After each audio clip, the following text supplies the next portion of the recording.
Hello everyone, welcome back to my YouTube channel the commerce mentor. तो आज की class में हम मनी एंड बैंकिंग यूनिट को कंटिन्यू करेंगे। मनी एंड बैंकिंग यूनिट में हमने लास्ट क्लासेस में money creation process, functions of central bank, money and banking के इम्पोर्टेंट वन मार्कर्स, ये सब कवर किया था। आज की क्लास में हम सेंट्रल बैंक की पॉलिसी के बारे में पढ़ने वाले हैं और इस पॉलिसी का नाम है मॉनेटरी पॉलिसी। सेंट्रल बैंक जो है मनी सप्लाई को कंट्रोल करने के लिए कि इकोनॉमी में मनी सप्लाई हमने पढ़ा था लास्ट क्लास में कि कितना पैसा पब्लिक के हाथ में, उस मनी सप्लाई को कंट्रोल करने के लिए सेंट्रल बैंक जिस पॉलिसी का यूज करता है वो होती है मॉनेटरी पॉलिसी। इस पॉलिसी में बहुत सारे इंस्ट्रूमेंट्स होते हैं, दो तरीके के इंस्ट्रूमेंट्स होते हैं, कुछ होते हैं क्वांटिटेटिव और कुछ होते हैं क्वालिटेटिव। क्वांटिटेटिव इंस्ट्रूमेंट्स इंपॉर्टेंट होते हैं, वो कंपल्सरी होते हैं, तो वो ये इफेक्ट इस चीज़ पे इफेक्ट लाते हैं कि कितना वॉल्यूम है क्रेडिट की।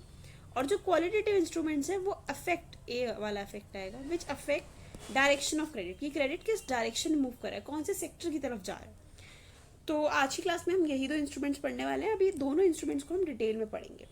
क्वांटिटेटिव के अंदर बहुत सारे टाइप्स हैं, क्वालिटेटिव के अंदर भी बहुत सारे टाइप्स हैं। आई होप आपको यहाँ तक क्लियर होगा। जो क्वांटिटेटिव इंस्ट्रूमेंट है उसमें पहला इंस्ट्रूमेंट है बैंक रेट। बैंक रेट क्या होता है? ये वो रेट है जिस पे कमर्शियल बैंक लोन लेते हैं सेंट्रल बैंक से लॉन्ग टर्म के लिए। इसे मैं आपको रफ में समझाती हूँ, फिर ज़्यादा अच्छे से समझ आएगा। जैसे बैंक रेट क्या है? बैंक रेट जो है ये वो रेट है जिस रेट पे हमारे बैंक रेट जो है वो रेट है जिस रेट पे, देखो तीन लोग हैं हमारी, पहली बात इस क्वेश्चन को समझने के लिए। एक है हम पब्लिक, एक है हमारे कमर्शियल बैंक्स,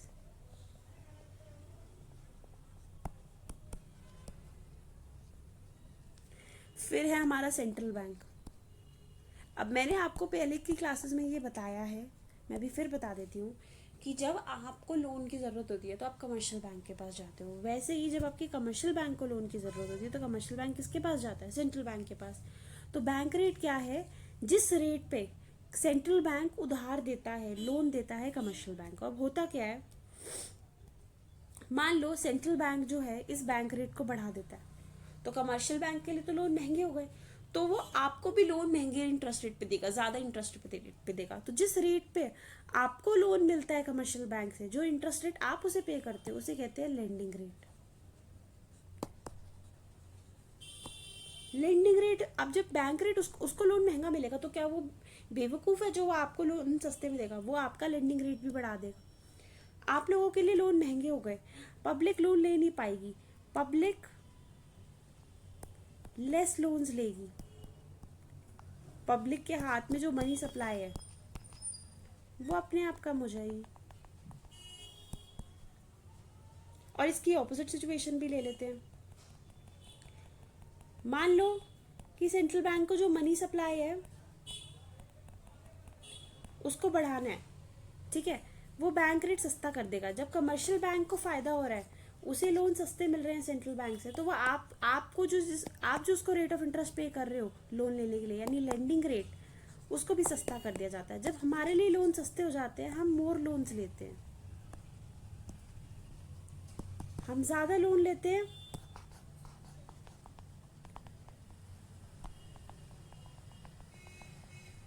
तो जो मनी सप्लाई है वो बढ़ जाता है। तो सेंट्रल बैंक चाहे तो मनी सप्लाई को बढ़ा सकता है, वो चाहे तो मनी सप्लाई को गिरा भी सकता है। तो उसके लिए पहला जो उसके पास इंस्ट्रूमेंट है वो है बैंक रेट। आई होप आपको बैंक रेट का कॉन्सेप्ट समझ आया होगा। इसको एक बार हम नोट से भी समझ लेते हैं कि बैंक रेट में होता क्या है। Bank rate is the rate at which commercial banks borrow from central banks. Bank rate वो रेट है जिस रेट पे हम हमारे कमर्शियल बैंक्स लोन लेते हैं सेंट्रल बैंक से। सेंट्रल बैंक्स नहीं होगा, सेंट्रल बैंक होगा, बिकॉज बैंक तो सेंट्रल बैंक तो एक ही है ना, आरबीआई पूरी कंट्री में एक ही है। इससे अफेक्ट आता है, ए वाला इफेक्ट होगा, it affects the lending rate.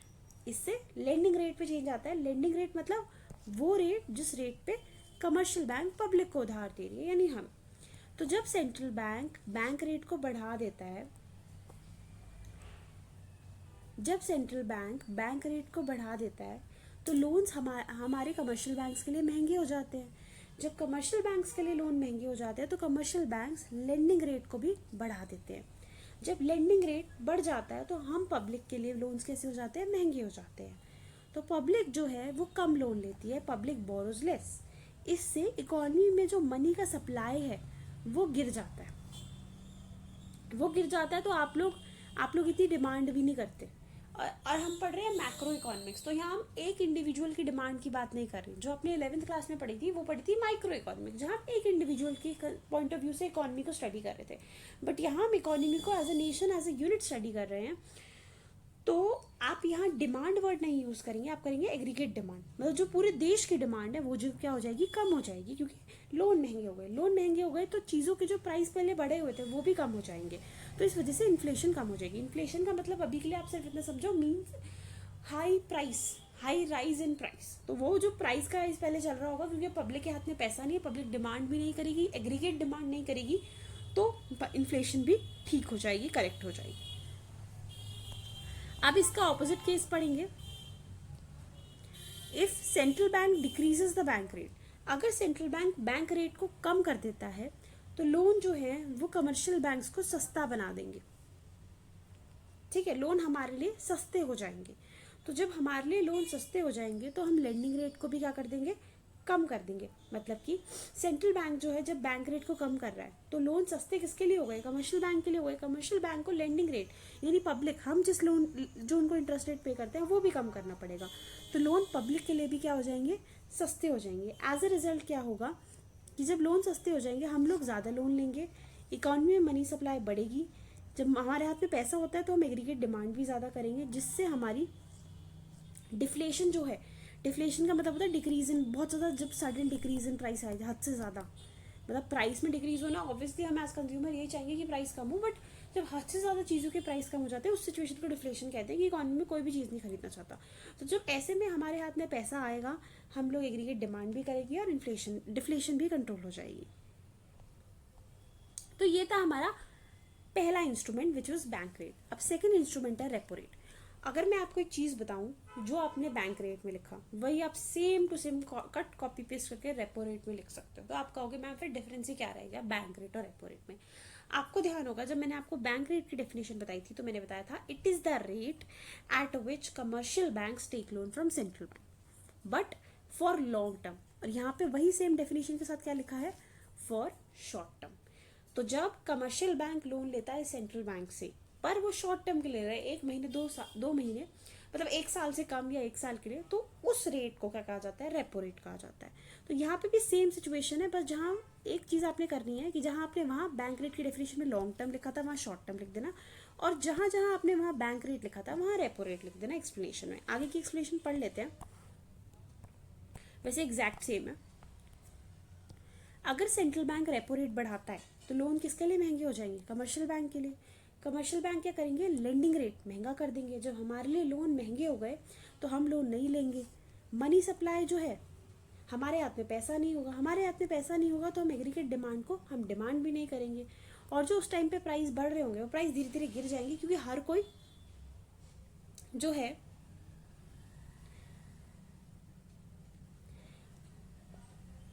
होगा क्या कि लोन हम लोगों के लिए महंगे हो जाएंगे। ठीक है, लोन हम लोगों के लिए महंगे हो जाएंगे तो हम कम बोरो करेंगे, कम उधार लेंगे कमर्शियल बैंक से। मनी सप्लाई जो किसी के हाथ में भी पैसा नहीं होगा, क्योंकि हम लोग कम लोन ले रहे हैं, क्योंकि लोन महंगे हो गए, इस वजह से जो एडी मतलब एग्रीगेट डिमांड है, कोई भी डिमांड नहीं करेगा। तो जो पहले प्राइसेस बढ़े हुए थे अब वो थोड़ा सा कंट्रोल में आ जाएंगे, क्योंकि अब लोग डिमांड ही नहीं कर रहे हैं। और जब लोग इकोनॉमी में एग्रीगेट डिमांड ही नहीं कर रहे हैं तो आप प्राइसेस को नहीं बढ़ा सकते, तो इससे इन्फ्लेशन कंट्रोल हो जाएगी। इसका वही ऑपोजिट केस यहाँ पे गिवन है। जैसे कि अगर रेपो रेट कम होता है तो लोन सस्ते हो जाएंगे, लोन सस्ते हो जाएंगे तो लेंडिंग रेट भी डिक्रीज हो जाएगा, लोन्स चीपर हो जाएंगे तो पब्लिक ज़्यादा बोरो करेगी, ज़्यादा बोरो करेगी तो मनी सप्लाई भी बढ़ेगा, एडी भी बढ़ेगा, जिससे इन्फ्लेशन जो है वो कंट्रोल हो जाएगी। और जिससे मनी सप्लाई बढ़ेगा तो एडी बढ़ेगा, जिससे डिफ्लेशन कंट्रोल हो जाएगी। आई एम सॉरी गलत लिखा हुआ है, क्योंकि अगर मनी सप्लाई बढ़ रहा है, हम लोगों के हाथ में पैसा आ रहा है, तो हम एग्रीगेट डिमांड बढ़ा रहे हैं, तो हम डिफ्लेशन की सिचुएशन में कंट्रोल करेंगे। इसको प्लीज़ आप लोग करेक्ट कर लीजिएगा, ये गलत लिखा है।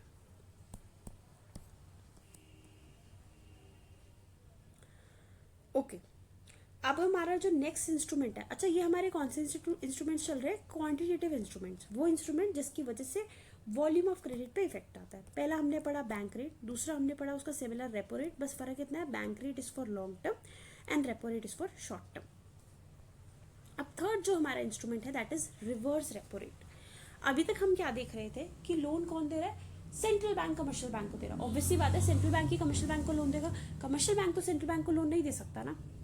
बाप बेटे को लोन दे सकता है, बेटा थोड़ी बाप को लोन देता है, ऑब्वियसली बात है। तो रिवर्स रेपो रेट क्या है? ये वो रेट है जिसपे कमर्शियल बैंक अपना एक्सेस पैसा, सरप्लस कैश सेंट्रल बैंक के पास रखवाते हैं। क्या हो गया, मान लो कमर्शियल जो बेटा है उसके पास बहुत सारे पैसे हो गए, आजकल वो बहुत अच्छा कमा रहा है, तो वो अपने पापा को कहेगा कि पापा थोड़े से पैसे हमारा अपने पास रख लो। तो कमर्शियल बैंक भी यही कहता है सेंट्रल बैंक को कि आप हमारे पैसे अपने पास रख लो, बट इनका रिलेशन बहुत मॉनिटरी है, मनी की टर्म्स में, कि अच्छा आपने मेरा पैसा रखा, मुझे बदले में इंटरेस्ट दो। तो जब कमर्शियल बैंक अपना सरप्लस कैश सेंट्रल बैंक के पास रखवाते हैं तो इन रिटर्न सेंट्रल बैंक उन्हें जो इंटरेस्ट रेट देता है उस इंटरेस्ट रेट को क्या बोला जाता है? Reverse repo rate. तो होता क्या है, जब central bank reverse repo rate को बढ़ा देता है, रिवर्स रेपो रेट बढ़ गया तो मतलब कमर्शियल बैंक के लिए फायदे की बात है कि वो जितना ज्यादा पैसा वहां रखेंगे उतना ज्यादा उन्हें इंटरेस्ट आएगा, क्योंकि रिवर्स रेपो रेट बढ़ गया। तो अब कमर्शियल बैंक ज्यादा पैसा कहाँ रखते हैं? सेंट्रल बैंक के पास रखते हैं। तो अब कमर्शियल बैंक के पास पब्लिक को देने के लिए ज्यादा पैसा होता नहीं है, तो पब्लिक को लोन मिलते नहीं है, जिस वजह से मनी सप्लाई जो है वो अपने आप क्या हो जाती है? डिक्रीज हो जाती है। डिक्रीज होने की वजह से जो एग्रीगेट डिमांड है वो भी नहीं होती। जब आपके हाथ में पैसा ही नहीं होगा आप एग्रीगेट डिमांड कैसे करोगे? और इन्फ्लेशन की सिचुएशन कंट्रोल हो जाती है। इन्फ्लेशन मतलब प्राइसेस का बढ़ना। इसका ऑपोजिट केस, मान लो कि सेंट्रल बैंक जो है वो रिवर्स रेपो रेट को कम कर देता है, तो ऐसे केस में कमर्शियल बैंक का ये नुकसान है, वो फिर सेंट्रल बैंक के पास पैसा नहीं रखवाते, कम रखवाते हैं, और वो ज्यादा लोन किसको देते हैं? पब्लिक को देते हैं। तो मनी सप्लाई बढ़ता है, मनी सप्लाई बढ़ता है तो एग्रीगेट डिमांड भी बढ़ता है और डिफ्लेशन जो है इकोनॉमी की वो कंट्रोल हो जाती है।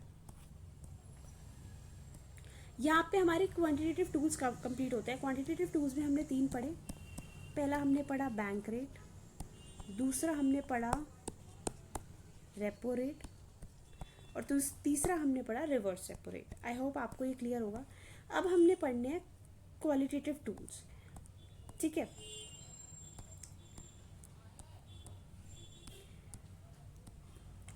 ओके, क्वालिटेटिव टूल्स बहुत इजी हैं और बहुत छोटे छोटे हैं, जल्दी कवर हो जाएंगे। बट हाँ, क्वालिटेटिव टूल्स के से पहले क्वांटिटेटिव टूल्स का एक रह गया है, that is open market operations. Open market operations क्या होता है? जो सिक्योरिटीज होती हैं, शेयर्स होते हैं, डिबेंचर्स होते हैं, सेंट्रल बैंक उनको बेचता या खरीदता रहता है। कई बार उन्हें खरीद लेता है मार्केट से और कई बार उन्हें मार्केट में बेच देता है, तो इसकी मदद से भी मनी सप्लाई को कंट्रोल किया जाता है। तो ओपन मार्केट ऑपरेशंस क्या है? It is the process in which central bank buy and sell securities. या तो वो सिक्योरिटीज खरीदते हैं या बेच देते हैं, किससे? या तो पब्लिक से या फिर कमर्शियल बैंक से।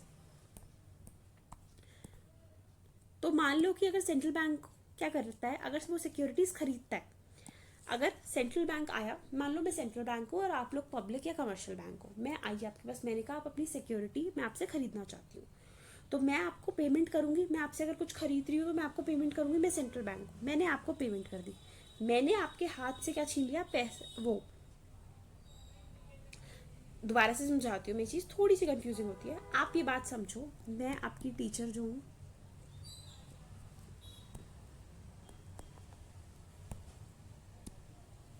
मैं सेंट्रल बैंक हूँ और आप पब्लिक हो, ठीक है, आप लोग पब्लिक हो। मैं आपके पास आई कि आपके पास जो शेयर्स है वो मुझे आपसे खरीदने हैं, आपके पास जो शेयर्स है वो मुझे आपसे खरीदने हैं। आपने कहा ठीक है खरीद लो, मैंने आपको पेमेंट कर दी, मैंने आपको उसकी 1000 रुपीज़ पेमेंट कर दी। तो आपके पास से सिक्योरिटी तो मैंने ले ली, सिक्योरिटीज़ तो मेरी हो गई, शेयर्स डिबेंचर्स जो भी है, पर ये 1000 रुपये आपके पास आ गए, तो आपके पास मनी की सप्लाई बढ़ गई, राइट? मनी की सप्लाई बढ़ गई, आप एग्रीगेट डिमांड बढ़ा दोगे, आप डिफ्लेशन को कंट्रोल कर लोगे, क्योंकि जैसे ही हमारी एग्रीगेट डिमांड बढ़ती है तो जो प्राइसेस में पहले बहुत ज़्यादा डिक्रीज आ गया था वो धीरे धीरे बढ़ने लगते हैं। तो एक बार इसे नोट से समझते हैं। If central bank buys securities from the public and commercial bank, central bank has to make payment to the commercial banks or the public. This will lead to increase in money supply, aggregate demand increases and it controls deflation. अब मान लो कि अगर मैं अभी भी central bank हूँ और आप लोग पब्लिक या कमर्शियल बैंक हो, इस बार मैं आई और मैंने आपको अपनी सिक्योरिटीज बेच दी। अगर मैं आपको सिक्योरिटीज बेचूंगी तो आप मुझे पेमेंट करोगे, तो इस बार पेमेंट मेरे पास आई तो आपने पेमेंट कर दी, आपके पास से मनी सप्लाई कम हो गया, मनी सप्लाई कम हो गया तो एग्रीगेट डिमांड भी आप नहीं करोगे क्योंकि आपके पास मनी नहीं है, मनी नहीं है तो आप एग्रीगेट डिमांड भी नहीं करोगे, और जब एग्रीगेट डिमांड नहीं होगी तो चीज़ों के प्राइस भी नहीं बढ़ेंगे, तो इससे इन्फ्लेशन जो है अपने आप कंट्रोल में आ जाएगी। सो हो सकता है सेंट्रल बैंक कभी सिक्योरिटीज को बाय करे पब्लिक या कमर्शियल बैंक से, हो सकता है वो कभी सेल करे, depending on the situation, economy में क्या सिचुएशन चल रही है, इन्फ्लेशन चल रही है या डिफ्लेशन चल रही है। आई होप ये आप लोगों को क्लियर होगा। अब नेक्स्ट जो हमारा पॉइंट है वो है क्वालिटेटिव टूल्स। यहाँ तक थोड़ा सा मैं मानती हूँ कि थोड़ा सा लेंदी है, बट जो क्वालिटेटिव टूल्स हैं वो काफ़ी ईजी है। क्वालिटेटिव टूल्स में पहला टूल है मॉरल सुएशन। मॉरल सुएशन, हम मॉरल एडवाइस देते थे राइट किसी को, हमने मॉरल साइंस करके हमारी चैप्टर होता था, छोटी क्लासेस में सब्जेक्ट होता था, वहाँ हम किसी को मॉरल एडवाइस दे रहे होते थे। तो सिमिलरली सेंट्रल बैंक भी कई बार मॉरल एडवाइस देता है कमर्शियल बैंक को, या तो ओरल फॉर्म में, ये आर है, I am sorry for the misprint, oral या रिटन फॉर्म में मनी सप्लाई को कंट्रोल करने के लिए। जैसे कि अगर सेंट्रल बैंक चाहता है कि इकोनॉमी में मनी सप्लाई बढ़े तो वो कमर्शियल बैंक्स को एडवाइस करता है कि वो ज़्यादा लोन दे पब्लिक को, लेकिन अगर वो चाहता है कि इतना पब्लिक के हाथ में भी पैसा ना रहे तो वो बोलता है कमर्शियल बैंक को आप लेस लोन दो। अरे आराम नॉर्मल सी बात है, अगर सेंट्रल बैंक ये चाहता है कि मनी सप्लाई बढ़े तो वो कमर्शियल बैंक को कहता है ज़्यादा से ज़्यादा लोन दो। अगर वो चाहता है मनी सप्लाई इतनी ना हो, ऑलरेडी बहुत है इकोनॉमी में, तो फिर वो कमर्शियल बैंक को बोलता है कि आप लेस लोन्स दो पब्लिक को। So it's very easy and straightforward, but आपको इसकी हेडिंग एग्जैक्ट याद होनी चाहिए, moral suasion. Then open market operations हमने कवर कर लिया है, ये इको बीएसटी है, 11th-12th eco BST, we cover 11th-12th eco BST on this YouTube channel. तो अगर आपको, मैं स्लोली सारे टॉपिक्स कवर कर रही हूँ, अभी मैंने 12th की इकोनॉमिक्स की नेशनल इनकम कवर करी है, hopefully within this week हम मनी एंड बैंकिंग कवर कर देंगे। इसके बाद एक एक करके मैं पूरी मैक्रो इकोनॉमिक्स कवर करूँगी, साइड बाय साइड 11th का भी इको कवर करनी है। इसके अलावा फिर हम बीएसटी स्टार्ट करेंगे, देन बीकॉम कॉलेज डीयू के सब्जेक्ट्स। तो अगर आपको कोई टॉपिक लगता है कि मैम ये टॉपिक आप पहले करा दीजिए, हमारे एग्जाम्स आ रहे हैं, तो आप मुझे कमेंट सेक्शन में ज़रूर बताइए, I will definitely cover that topic, क्योंकि हम स्लोली टॉपिक बाय टॉपिक जाएंगे। बट अगर आप लोग की रिक्वेस्ट आती है कमेंट सेक्शन में तो डेफिनेटली मैं वो टॉपिक पहले ले लूँगी। हाँ, तो नेक्स्ट जो हमारा क्वालिटेटिव इंस्ट्रूमेंट है वो है मार्जिन रिक्वायरमेंट।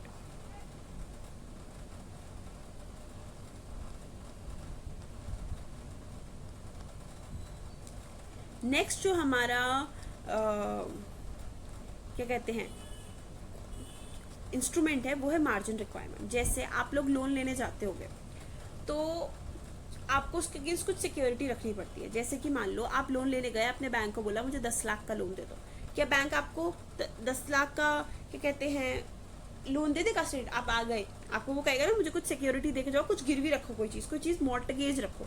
गिरवी को क्या बोलते हैं इंग्लिश में? मॉर्टगेज। तो आप कहोगे अच्छा मॉर्टगेज चाहिए, ठीक है, मेरी ये 5 लाख की गोल्ड ज्वेलरी आप ये रख लो। तो बैंक कहता है नहीं, ऐसे नहीं चलेगा काम, आप 10 लाख का लोन ले रहे हो तो आप मुझे 10 लाख से ऊपर की सिक्योरिटी दो। क्योंकि ऐसा हो जाता है कि आपने क्या करा, 10 लाख का तो लोन ले लिया, 10 लाख कैश ले लिया बैंक से या बैंक अकाउंट के थ्रू जैसे भी, बट आपने इन रिटर्न क्या किया कि 5 लाख की अपनी गोल्ड ज्वेलरी छोड़ दी वहाँ। तो एट लास्ट अगर आप नहीं पे कर पाओगे तो बैंक क्या कहेगा, बैंक कहेगा मैं गोल्ड ज्वेलरी को रख लेता हूँ। तो बैंक आपकी 5 लाख की गोल्ड ज्वेलरी को अपने पास रख लेगा, बट होगा क्या कि वहाँ भी आपका 5 लाख का प्रॉफिट हो जाएगा और बैंक को लॉस हो जाएगा। तो बैंक कहता है जितने का आप लोन ले रहे हो उससे ज़्यादा की मेरे पास सिक्योरिटी रखो। तो आपने कहा कि अच्छा ऐसा है, तो फिर मैं आपको अपनी 12 लाख की लैंड के प्रॉपर्टी के पेपर्स आपके पास मॉर्टगेज रख देता हूँ, ठीक है। तो इन दोनों का जो डिफरेंस है 2 लाख जो एक्स्ट्रा अमाउंट है, क्योंकि 10 लाख का तो आपने लोन ही लिया, इसी को कहते हैं margin requirement. Margin requirement is the difference between value of mortgage security and loan given on that security. Loan जैसे 10 लाख का लिया और जो मॉर्टगेज सिक्योरिटी है वो 12 लाख की है, तो ये जो 2 लाख का डिफरेंस है यही क्या है, मार्जिन रिक्वायरमेंट। तो अगर सेंट्रल बैंक इस मार्जिन रिक्वायरमेंट को बढ़ा देता है, वो कहता है अच्छा अगर 10 लाख का लोन ले रहे हो तो कम से कम 20 लाख की सिक्योरिटी रखो, मार्जिन रिक्वायरमेंट बढ़ गया, बैंक ज़्यादा मार्जिन मांगेंगे, ज़्यादा सिक्योरिटी अमाउंट मांगेंगे, तो हम पब्लिक के लिए लोन दे लेना मुश्किल हो जाएगा, तो हम लेस लोन्स मिलेंगे पब्लिक को। तो पब्लिक जो है मनी सप्लाई, पैसा ही नहीं आएगा पब्लिक के हाथ में क्योंकि वो लोन नहीं ले पाएगी, तो हमारी एग्रीगेट डिमांड, एडी मतलब एग्रीगेट डिमांड कम हो जाएगी। जब हमारी एग्रीगेट डिमांड कम हो जाएगी तो प्राइसेस, हम किसी चीज़ की एग्रीगेट डिमांड नहीं करेंगे तो उस चीज़ के प्राइसेस भी नहीं बढ़ेंगे और इन्फ्लेशन कंट्रोल हो जाएगी। वहीं अगर मार्जिन रिक्वायरमेंट कम कर दी जाती है, मतलब 10 लाख का अगर आपको लोन लेना है, उसमें सिर्फ आपको 11 लाख की सिक्योरिटी देनी है, तो बहुत कम हो गया, सिर्फ 1 लाख एक्स्ट्रा आपको उसकी सिक्योरिटी के फॉर्म में देना है। मतलब ऐसा नहीं कि 1 लाख देना है, आपको देना 11 लाख की चीज़ है सिक्योरिटी में कम से कम, बट जो डिफरेंस है वो बहुत कम हो गया, तो लोन लेना आसान हो जाएगा। तो आप लोग ज़्यादा लोन लोगे, आप ज़्यादा लोन लोगे, आपकी मनी सप्लाई बढ़ेगी क्योंकि आप लोन ले पा रहे हो, एग्रीगेट डिमांड बढ़ेगी, और जो प्राइसेस कम हो रहे थे इकोनॉमी में उसकी सिचुएशन कंट्रोल हो जाएगी, यानी डिफ्लेशन कंट्रोल हो जाएगी, धीरे धीरे प्राइसेस स्टेबल होने लग जाएंगे, बढ़ने लग जाएंगे। अच्छा, इसके अलावा एक और फंक्शन है सेंट्रल बैंक का, which is controller of money supply. हमने already functions of central bank cover कर लिए हैं, बट वो मैंने पहले क्यों नहीं करा, क्योंकि वो तब आपको समझ ही नहीं आता। क्योंकि ये फंक्शन क्या है कि सेंट्रल बैंक मॉनेटरी पॉलिसी के टूल्स की हेल्प से, क्वांटिटेटिव और क्वालिटेटिव इंस्ट्रूमेंट्स की हेल्प से मनी सप्लाई को कंट्रोल करता है। तब आपको पता ही नहीं था कि सेंट्रल बैंक मनी सप्लाई को कैसे कंट्रोल करता है। तब मैं ये तो बता सकती थी कि मनी सप्लाई कंट्रोल करता है सेंट्रल बैंक, बट मैं ये नहीं समझा सकती थी कि कैसे करता है। तो इसलिए मैंने ये पॉइंट हमेशा मैं इंस्ट्रूमेंट्स के साथ कवर करती हूँ, ताकि क्योंकि अगर हम रिलेटेड पॉइंट्स को साथ में कवर करें तो it becomes easy for our mind to retain it. So it is the function of central bank. In this, central bank aims at controlling money supply, that is increasing or decrease money supply using monetary policy instrument that is quantitative and qualitative. अब आपको ये समझ आ रहा होगा, यही सारा मैं अभी तक आपको इतनी देर से पढ़ा रही हूँ कि सेंट्रल बैंक जो है वो मनी सप्लाई को बढ़ा भी सकता है, कम भी कर सकता है, कैसे, अपने मॉनेटरी पॉलिसी के इंस्ट्रूमेंट्स की हेल्प से, क्वांटिटेटिव और qualitative. To increase money supply, अगर मनी सप्लाई बढ़ाना है सेंट्रल बैंक को, वो मार्जिन रिक्वायरमेंट को कम कर देता है, सिक्योरिटीज को बाय कर लेता है। आप एक दो एग्जांपल दे सकते हो, या बैंक रेट, रेपो रेट का भी एग्जांपल दे सकते हो। जरूरी नहीं है कि आपको, अगर मैंने मार्जिन रिक्वायरमेंट का एग्जांपल दिया है या सिक्योरिटीज का दिया है तो आप भी वही यूज करो। तो वही सेम यहाँ पे गिवन है। अच्छा, एक इंस्ट्रूमेंट हमारा और रह गया है, मनी मार्केट इंस्ट्रूमेंट, जिसमें हम पढ़ने वाले LRR, legal reserve ratio, LRR, legal reserve ratio. अच्छा, ये हमने मनी क्रिएशन प्रोसेस में ऑलरेडी कवर कर लिया है, बट अगर किसी स्टूडेंट ने वो वीडियो नहीं देखी है तो do check out that video. Money and banking आपको मैक्रो इकोनॉमिक्स की यूनिट पे मिल जाएगी, प्लेलिस्ट पे मिल जाएगी मेरे ही चैनल पे। बट यहाँ मनी क्रिएशन प्रोसेस इंपॉर्टेंट है, वहाँ भी मैंने LRR समझाया, बट मैं यहाँ भी समझा रही हूँ, सो दैट अगर किसी स्टूडेंट ने वो वीडियो नहीं देखी है तो वो यहाँ से क्लियर कर ले। बट मनी क्रिएशन प्रोसेस जो है, इसके लिए आपको वो वीडियो ही रेफर करनी पड़ेगी, वहाँ मैंने डिटेल में बताया, और वो ये एक इंपॉर्टेंट टॉपिक है। मतलब मनी क्रिएशन और इंस्ट्रूमेंट्स तो ऐसे टॉपिक है आपको छोड़ के जाना ही नहीं चाहिए। This is something which you have to cover. LRR क्या होता है? देखो, कमर्शियल बैंक का हेड कौन है? Central bank. तो सेंट्रल बैंक कमर्शियल बैंक को बोलता है कि देखो, आपके पास अगर कोई 1000 रुपये डिपॉजिट करने आ रहा है ना, आप उस 1000 रुपये को आगे यूज नहीं कर सकते, उसको खर्च नहीं कर सकते, आपको उसमें से कुछ रिजर्व रखना पड़ेगा। तो कमर्शियल बैंक पूछता है सेंट्रल बैंक से कि आपके पास रिजर्व रखूं या अपने पास? तो सेंट्रल बैंक उसे कहता है कि कुछ रिजर्व तो अपने पास ही रखो विद इटसेल्फ, और कुछ मेरे पास रखो। तो इसी का टोटल को कहते हैं LRR. LRR is the minimum percentage of deposits that the commercial bank have to keep in the form of reserves with itself or with the central bank. So this is LRR, legal reserve ratio. तो होता क्या है, अगर central bank LRR को बढ़ा दे, मतलब commercial banks को ज्यादा पैसा रखना पड़ रहा है रिजर्व की फॉर्म में, तो कमर्शियल बैंक लेस लोन दे पाएगा पब्लिक को, तो मनी सप्लाई इकोनॉमी में डिक्रीज हो जाएगी। आई होप अब ये सारे पॉइंट्स आप रिलेट कर पा रहे हो, बिकॉज लॉजिक सेम ही है कि अगर मनी सप्लाई कम होगा तो एग्रीगेट डिमांड कम हो जाएगी, एग्रीगेट डिमांड कम हो जाएगी तो इन्फ्लेशन कंट्रोल हो जाएगी, वही मनी सप्लाई बढ़ जाएगा तो एग्रीगेट डिमांड भी कम बढ़ जाएगी। मनी सप्लाई बढ़ेगा, एग्रीगेट डिमांड भी बढ़ेगी, और आपका क्या कंट्रोल हो जाएगा? उस केस में डिफ्लेशन कंट्रोल हो जाएगा। सिमिलरली, अगर सेंट्रल बैंक LRR को डिक्रीज करवा देता है तो कमर्शियल बैंक्स जो हैं वो लेस रिजर्व्स रखेंगे और ज्यादा लोन पब्लिक को दे पाएंगे, मनी सप्लाई बढ़ जाएगी। तो basically LRR, legal reserve ratio, is the minimum percentage of deposit that the commercial bank have to keep in the form of reserve. ये वो मिनिमम परसेंटेज है डिपॉजिट्स की जो कमर्शियल बैंक को रिजर्व के फॉर्म में रखने पड़ते हैं, जिसे वो खर्च नहीं कर सकता। कई बार अब इसके भी दो कंपोनेंट्स होते हैं, जो वो अपने पास रखता है उसे बोलते हैं SLR, स्टैट्यूटरी लिक्विडिटी रेशियो, और जो उसे सेंट्रल बैंक के पास रखने पड़ते हैं उसे बोलते हैं CRR, कैश रिजर्व रेशियो। यही यहाँ दे रखा है। CRR is the minimum percentage of deposits जो कमर्शियल बैंक को रिजर्व के फॉर्म में रखने पड़ते हैं सेंट्रल बैंक के पास। इसी का वही दे रखा है, सेम वही एक्सप्लेनेशन है जो अभी हमने ऊपर करी। और SLR क्या होता है? Statutory liquidity ratio. इनकी फुल फॉर्म्स 1 मार्कर में इनकी डेफिनेशन आ सकती है। ये वो मिनिमम परसेंटेज ऑफ डिपॉजिट है जो कमर्शियल बैंक को रखना पड़ता है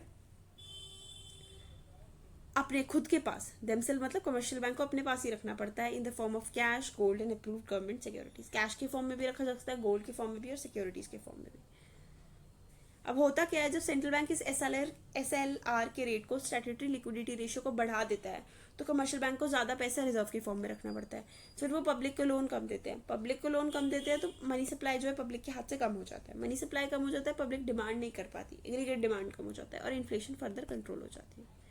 यही इसका ऑपोजिट पॉइंट है। आई होप आप इसको खुद से रीड करेंगे। सेम बाई पॉइंट लिखा है। So that's all for today's class. इसके अलावा आज की क्लास में, ये मनी एंड बैंकिंग की 3rd क्लास थी। इससे पहले मैंने 2 क्लासेस और कवर करी हैं मनी एंड बैंकिंग की, जिसमें मैंने डिटेल में मनी एंड बैंकिंग कवर किया है। मनी एंड बैंकिंग में मेरी साइड से कुछ भी पेंडिंग नहीं है। अगर आपको मनी एंड बैंकिंग के अगर जो न्यूमेरिकल्स आते हैं वो मनी क्रिएशन प्रोसेस पार्ट से आते हैं, इसके अलावा कोई न्यूमेरिकल नहीं है। LRR का फॉर्मूला जो हमने किया था, M=1/LRR, वहाँ से क्वेश्चंस आते हैं न्यूमेरिकल बेस्ड। इसके अलावा न्यूमेरिकल बेस्ड कोई क्वेश्चन नहीं है मनी एंड बैंकिंग में। अगर आपको कोई भी डाउट्स हैं तो आप कमेंट सेक्शन में पूछ सकते हैं। नेक्स्ट मुझे ज़रूर कमेंट सेक्शन में बताइए कि मुझे कौन सी यूनिट मैक्रो इकोनॉमिक्स की कवर करनी चाहिए। Thank you everyone, do subscribe to our channel.